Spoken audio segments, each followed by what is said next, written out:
But perhaps the most important detective quality is the puzzle or whodunit factor. All detective series have this to more or less degrees, and all the TV detectives have their own way of dealing with it.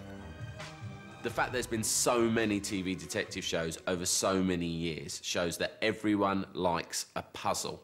These are what TV detective shows essentially are. Everyone loves a puzzle. I would say target's extremely high in the whodunit factor. I mean, that's really what we are. We are a whodunit. You know, all the time the audience are trying to be one step ahead of you. And constantly the scriptwriters try to wrong-foot you.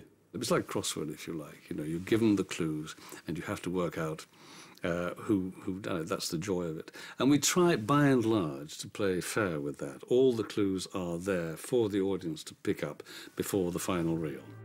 Great fun, of course, for the actors themselves. But more importantly, for the viewers at home, there is the play-at-home factor that the whodunit provides. Think, damn you. The idea of sort of putting something together, like a jigsaw or like a crossword, is very appealing to people generally. It's brilliant to have all of your theories revealed and shown to you, even if you've got the wrong one. It's great, isn't it, when you're watching an episode of something and you get it about 2 minutes before he does. You see, what I still don't... Oh, you want to know how they did it? Well, we have to go back to the morning of the murder. Mr. Redding waited till you'd gone out, Vicar. Griselda was in London. And the master or mistress of the whodunit has to be Miss Marple. Created in the 1930s by classic crime writer Agatha Christie. She would entertain me enormously because I knew perfectly well, A, that she was going to pull the wool over our eyes from the word go on page 1. Page 1, and you know that there was something there that is going to lead you the wrong way. You're up a garden path. Good evening, Miss Marple. Oh, good evening, Mrs. Prothero.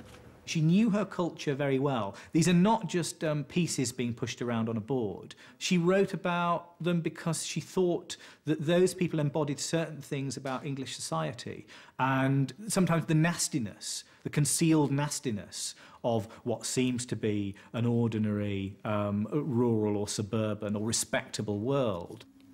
At precisely 6:30, Mr. Redding switched on the tape recorder, and the final touch to this masterpiece of confusion was applied. But murder puzzles need not center around whodunit. There are other factors involved, such as when, how, why. Why? What are the motives? What drives somebody, you know, to suddenly be sitting there and take a knife out of his pocket and stick it into the person sitting next to him? That sort of thing has never interested me particularly.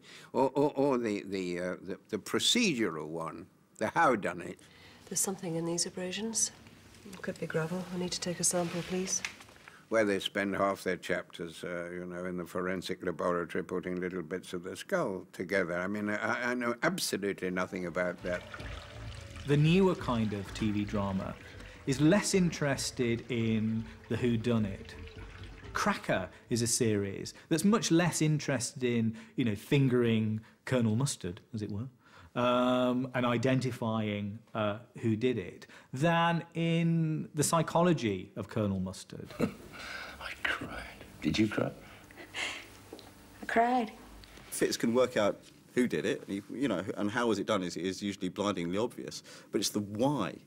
And you are invited to feel a certain kind of sympathy for the devil, you know, and it's never quite clear whether, you know, when Fitz is bullying someone, you know, in the interview room into psychological submission. I went buckets for all the victims and all the families of the victims.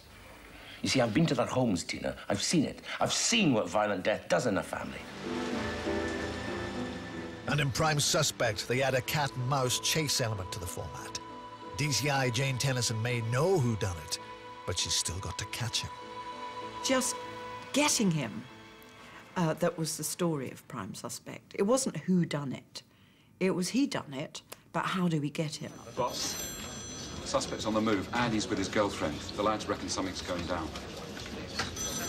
I think this is it. I think we've got him on the run. Thank you. All right, let's go for it. And the detective format has still more variations on the whodunit. Jonathan, I went as high as you said and then doubled it. She won't be bought, Adam. She'll kill me. Either way, I'm dead. When you think about Jonathan Creek, it's not really a whodunit. It's more or less a howdunit. Okay. Close your eyes and count to 3, very quickly. 1, 2, 3. Oh, hey. I think that's the major difference between us and a lot of other shows. So we know how, why, who done it, but that's not all there is to it. If all you're doing is waiting to know who did it, then the writer has failed. The journey there should be fun, and there should be lots of excitement along the way. You should really be thrilled at, you know, each new murder, each twist in the tale, the comedy. Everything in it should excite you, and they're not just puzzles. They're not just, you know, if you want a puzzle, you can